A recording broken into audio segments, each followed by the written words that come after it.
This happened in the early 1990s when I was about 13 years old, and it's something I've never been able to forget. Back then, I used to spend a lot of time at my grandparents' house, deep in the backwoods of southeastern Arkansas. When I say remote, I mean truly remote. Their house sat at the end of a tangled maze of dirt roads, surrounded by thick woods that seemed to swallow sound. The nearest neighbors, other than my relatives, lived about a quarter mile away, and even that felt too far once the sun went down. My grandparents had lived there since before my mother was born. They knew every tree, every bend in the road, or at least they thought they did.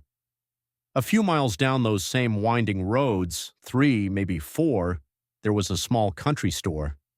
Nothing unusual about it at first glance. Just an old wooden building run by an elderly couple. Almost everyone who lived in the area shopped there, which wasn't many people to begin with. One evening, my grandmother asked me to walk there and pick up some milk, eggs, and a few other things. She handed me some cash, and I set off without thinking much of it. It was still early enough that I figured I'd be back before dark. That mattered out there.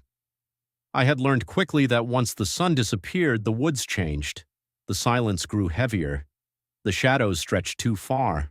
And the darkness. It wasn't like anything you'd ever see in a city. It felt deeper, thicker, like something was hiding inside it. And that evening, for the first time, I realized I wasn't as alone out there as I thought.